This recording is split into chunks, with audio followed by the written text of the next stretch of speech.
jumpa ayah, bunda, dan bapak ibu guru tercinta. Senang sekali saya Novita Enji dapat kembali menjumpai Anda dalam sebuah program persembahan dari Kementerian Pendidikan dan Kebudayaan Insan Cerdas Berakhlak Mulia. Seperti biasa tentunya kita akan membahas seputar pendidikan anak usia dini. Di episode kali ini kita akan membahas tentang proses pembelajaran yang menyenangkan dan bermakna bagi anak usia dini, bagaimana penerapannya dan apa saja manfaatnya. Karena kita tahu proses pembelajaran merupakan proses tumbuh kembang bagi seorang anak. Tapi sebelum kita berbincang-bincang dengan narasumber kita akan melihat dulu aktivitas apa yang sedang dilakukan Paman Atu bersama anak-anak.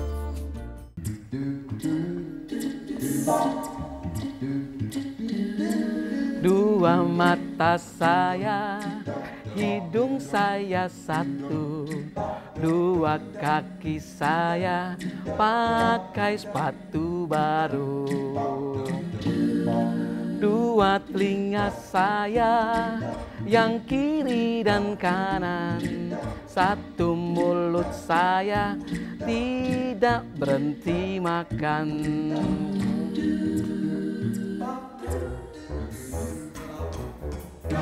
Wah, ternyata lagunya bagus ya anak-anak ya? Iya, Paman. Nah, dengan bernyanyi kita bisa mengetahui nama anggota tubuh kita. Nah, Paman pengen ngetes nih kalau yang ini apa namanya nih yang ini? Mata. Mata, pinter. Kalau yang ini? Hidung. Betul. Nah, ini nih. Kalau yang ini apa namanya? Bagus, pinter, bagus, pokoknya bagus-bagus semua. Ternyata belajar sambil bernyanyi itu menyenangkan ya? Iya, Paman. Oke. Paman nyanyi lagi dong. Boleh, tapi kalian ikut ya, sama-sama ya. Iya. Ayo.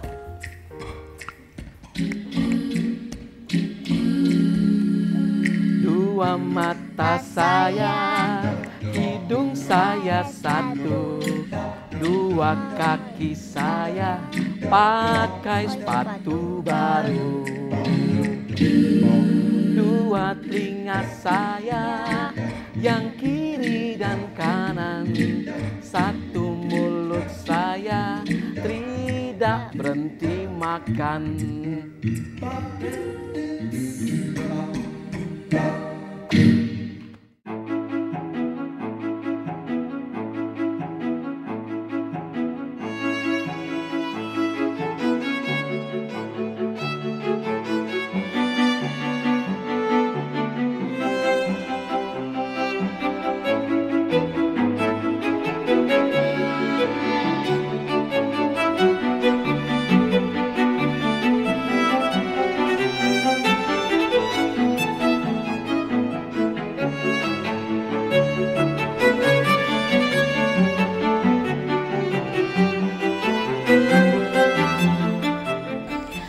Pemirsa, kita akan berbincang-bincang dengan pakar kita yang sudah hadir. Beliau adalah seorang dosen PAUD, Ibu Erifa Syamsyatin MSI. Apa kabar Ibu Eri? Alhamdulillah baik-baik. Ibu, ini kita akan membahas mengenai proses pembelajaran yang menyenangkan dan bermakna bagi anak usia dini. Ini maksudnya apa sih Bu? Iya, sebuah proses pembelajaran di mana sebuah pembelajaran itu diawali dengan guru itu bisa mengawali pembelajaran ini dari pengetahuan yang sebelumnya sudah dimiliki oleh anak. Oke. Dan dalam pembelajaran itu juga selain menyenangkan ya, dan juga harus banyak melibatkan aktivitas pada anak itu sendiri. Nah, sebenarnya proses yang menyenangkan dan bermakna itu seperti apa sih Bu? Iya, proses itu ada berbagai macam ya yang bisa dilalui oleh anak. Jadi sepertinya awalnya memang proses itu guru pertama kali harus mengetahui apa sih yang akan kita diskusikan atau kita bahas hari ini begitu. Dan yang kedua, guru juga tidak boleh meremehkan yang namanya bahwa anak sudah memiliki pengetahuan sebelumnya dari rumah. Jadi itu yang bisa dijadikan landasan oleh guru untuk menyambungkan pengetahuan yang akan dibahas oleh guru pada hari itu di sekolah dan juga pengetahuan yang sudah sebelumnya dimiliki oleh anak. Oke, Ya. Ini saya punya satu pertanyaan sederhana ya Bu ya. Mengapa seorang anak itu di saat belajar harus dengan proses yang menyenangkan dan juga bermakna? Ya, kalau anak itu senang, ya anak itu otomatis dia akan dapat menikmati seluruh aktivitasnya. Jika dia merasa santai, dia juga akan fokus kepada pembelajaran itu. Dan memang sebelum kita belajar kita harus senang dulu apa yang akan kita pelajari. Dan juga di dalamnya harus ada keterlibatan langsung dari anak. Pengalaman langsung itu yang penting. Oke. Memang pada dasarnya kalau anak belajar dengan suasana yang menyenangkan biasanya lebih masuk. Betul. Lebih mudah diterima oleh anak ya. Iya. Tapi Bu, sebenarnya proses belajar yang menyenangkan itu emang harus selalu bernyanyi sambil tepuk tangan seperti itu ya Bu? Tidak juga. Yang jelas pertama guru harus mengetahui dulu usia anaknya, jadi usia berapa. Dan juga yang kedua konsep apa yang akan dikemukakan oleh guru atau yang akan dibahas hari itu bersama di kelas. Yang ketiga dan yang paling penting adalah guru itu harus bisa menciptakan kegiatan yang bisa melibatkan keseluruhan alat inderanya. Jadi anak bisa merasakan, meraba, melihat, mendengar, dan sebagainya. Jadi penting sekali ya untuk seorang pendidik memahami terlebih dahulu proses belajar yang menyenangkan dan bermakna bagi anak-anak ya. Betul, sebelum proses belajar mengajar itu dimulai ya. Iya. Baik, Ibu Eri dan juga pemirsa jangan kemana-mana dulu, akan kita lanjutkan lagi obrolan kita tentunya. Jadi tetaplah bersama kami di Insan Cerdas Berakhlak Mulia.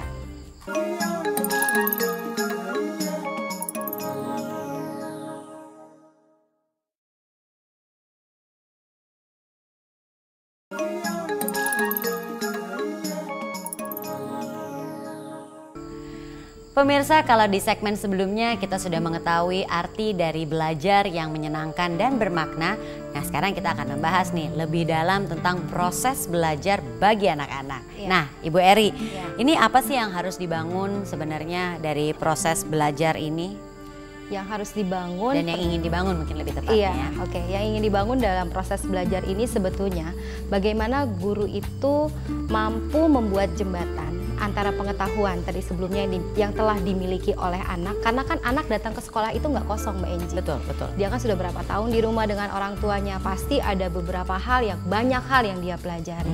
Nah, dari situ baru guru itu harus mampu membuat apa yang sudah dia diketahui sebelumnya, lalu dia aplikasikan dan dia coba gali itu sehingga pembelajaran itu bisa istilahnya ketemu lah gitu ya, istilahnya cocok dengan apa yang sudah dipelajari sebelumnya dan pengetahuan yang akan dimasukkan ini jadinya nyambung gitu ya. Nah, peran guru sendiri dalam proses belajar ini apa Ibu Eri?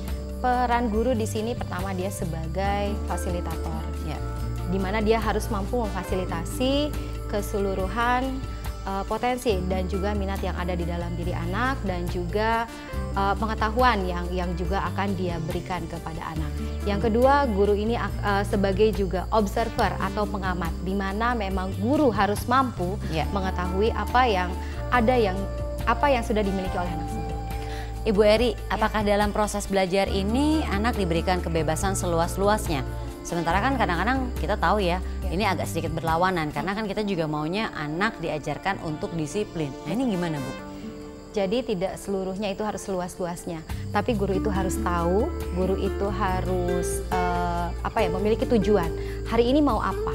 Dan guru setting atau tata lingkungan belajar itu sesuai dengan tujuan pembelajaran hari itu. Sehingga memang betul aktivitas anak itu bisa bereksplorasi, bisa menggali seluas-luasnya, akan tetapi apa yang sudah kita tata itu, apa yang dia eksplorasi, apa yang dia gali itu sesuai dengan tujuan pembelajaran hari itu yang akan dilaksanakan. Jadi lebih tepatnya harus berkonsep gitu ya Bu? Betul, harus konsepnya dulu yang utama yang harus ditetapkan Benji. Oke, Ibu Eri, nanti kita lanjutkan lagi obrolan kita. Tapi sekarang pemirsa, saya ingin mengajak Anda untuk menyaksikan sebuah tayangan tentang proses belajar yang menyenangkan dan juga bermakna bagi anak usia dini dalam sebuah tayangan.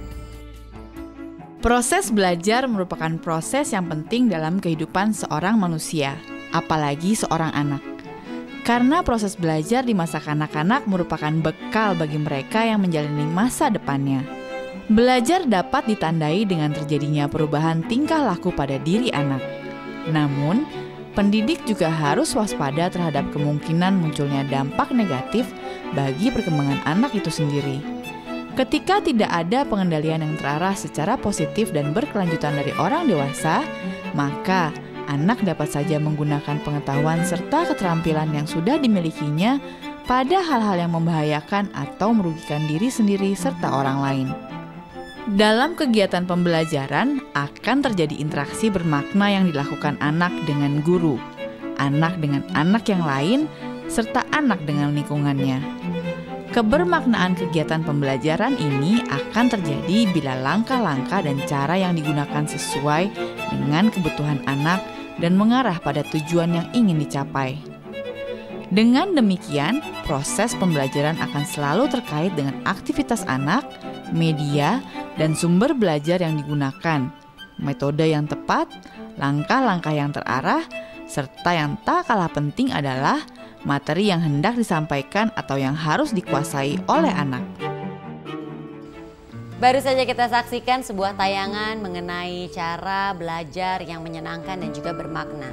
Tadi kalau kita lihat Ibu Eri, ini benar-benar anak bermain dan bermain ya dalam proses belajarnya ini.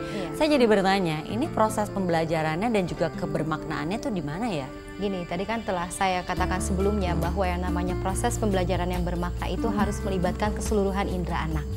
Ya, pada saat anak itu bermain, seluruh indera anak itu terlibat. Dia merasakan, dia menyentuh, dia mendengarkan, dia melihat, dia meraba. Nah, itu semua itu adalah gerbang untuk memori kita mengingat suatu konsep. Begitu Mbak Ini. Jadi memang pada saat kegiatan bermain itu berlangsung, di situ sangat kaya sekali aktivitas yang memang merangsang seluruh indera anak, di mana nantinya indera ini merupakan gerbang utama bagi tersimpannya pengetahuan itu di dalam ingatan kita. Oke, jadi pendapat kalau anak belajar tuh dengan memegang pensil dan buku itu keliru ya. Karena kadang-kadang kan orang tuh suka nggak sabar gitu kan, pengen cepet-cepet anaknya, ayo belajar, baca gitu kan ya. Itu hanya bagian kecil sekali dari pembelajaran. Lalu? Itu baru hanya sebagian kecil dari pembelajaran kalau kita bicara kertas dan pensil dan buku terus-terusan seperti itu. Sekali lagi pengalaman yang kaya. Bahkan kalau anak itu berada di dapur, itu juga pengalaman yang kaya bagi anak. Di mana dia bisa merasakan langsung, oh iya, yang namanya jeruk itu ternyata harumnya beda-beda antara jeruk yang dia konsumsi sehari-hari dengan jeruk lemon yang mungkin akan digunakan masak oleh ibunya. Dan bahkan tekstur kulitnya pun berbeda. Warnanya dia lihat berbeda. Dan dia dengar bahwa yang namanya jeruk dengan jeruk lemon itu beda. Kan ada ditambahkan lemon. Oh, dengan dia mengidentifikasi bahwa antara jeruk yang dia makan dengan jeruk lemon yang akan digunakan masak oleh ibunya merupakan dua hal yang berbeda, tapi sama-sama jeruk. Seru sekali obrolan kita ini ya, karena tentunya kita inginnya anak kita kan bisa belajar dengan cara yang menyenangkan. Tanpa adanya paksaan. Karena kita juga tahu ya pemirsa, di saat anak belajar dengan suasana yang menyenangkan, pasti mereka jadi cepat bisa, cepat mengerti. Seperti itu pemirsa. Jangan kemana-mana, kita akan istirahat dulu sejenak. Kami akan kembali lagi setelah pesan-pesan berikut ini.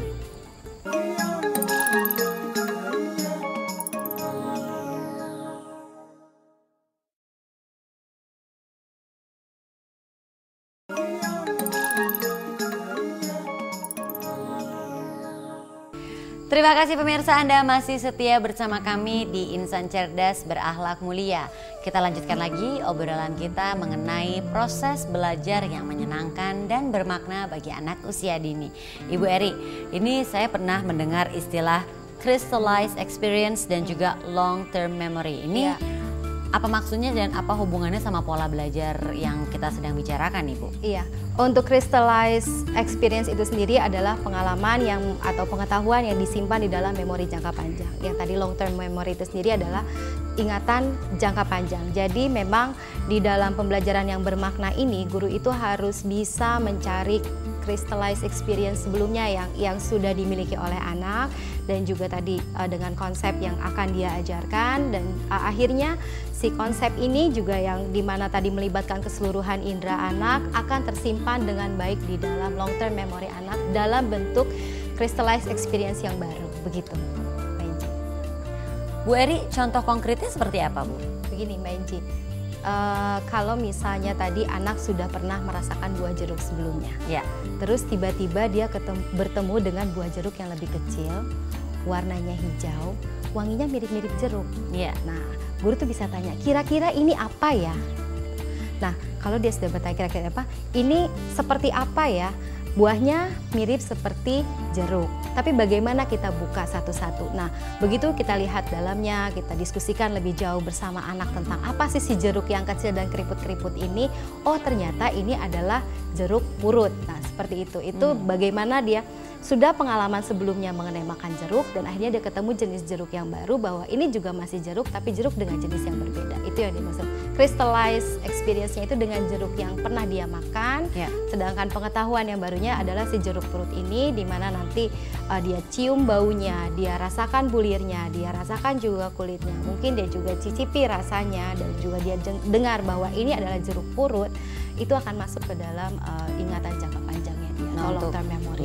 Oke, balik lagi jadi ke situ ya. Iya, betul. Berarti kita sebagai orang tua harus hati-hati ya kalau sampai proses pembelajarannya ini tidak bermakna, bukan hanya sia-sia saja, tapi bahkan mungkin bisa merusak anak itu ya. Iya, betul. Jadi memang pembelajaran itu sendiri harus bermakna pada anak, tidak hanya belajar itu melulu pensil dan kertas, tapi ada pengalaman langsung, di mana dia dengar langsung, dia raba langsung gitu. Akan beda hasilnya jika anak hanya diberikan ini gambar jeruk dengan dia memegang jeruk aslinya. Begitu. Tapi kadang-kadang kan ada juga cara orang tua yang memaksakan. Nah, ini gimana tuh? Jika ada orang tua yang memang memaksakan kehendaknya, ya sekali lagi peran guru bisa mengkomunikasikan hal ini kepada orang tua. Itulah pentingnya komunikasi antara guru dengan orang tua, di mana guru bisa mengkomunikasikan beberapa konsep kepada orang tua sehingga bisa diperkuat di rumah, begitu Mbak Iji. Ibu Eri, kita juga ingin tahu tentunya ada hal apa lagi yang memberikan efek pada perkembangan intelijensia anak dan juga perkembangan karakternya, Ibu. Betul. Ada beberapa hal yang memang berpengaruh kepada intelijensi anak tadi, bahwa dari proses pembelajaran yang menyenangkan itu tadi, di mana memang kita harus tahu pengetahuan sebelumnya dari anak yang dia miliki. Jadi memang guru itu harus sekali lagi pandai-pandai melakukan diskusi dengan anak, sehingga guru itu bisa mengetahui apa sih yang ada dalam diri anak itu, dan itu jadikan pijakan utama. Pijakan utama bagi guru untuk melanjutkan kepada pembelajaran berikutnya atau kegiatan berikutnya atau konsep yang juga dia ingin perkenalkan, begitu. Oke, nah Ibu, sebelum kita lanjutkan lagi obrolan kita, ini ada juga pertanyaan yang akan disampaikan oleh pemirsa kita. Ini dia.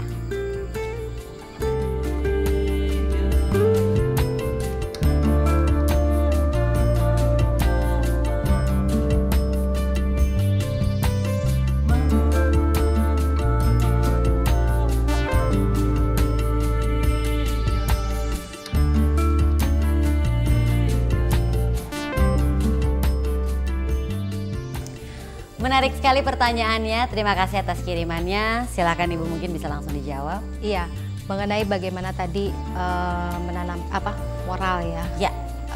Kalau kita bicara moral pada anak usia dini itu berarti diawali dengan bagaimana mengenal perilaku yang diterima atau tidak diterima dalam lingkungan. Jadi guru atau ibu bisa melaksanakan pertama kali adalah diskusi dengan anak mengenai perilaku apa saja yang sekiranya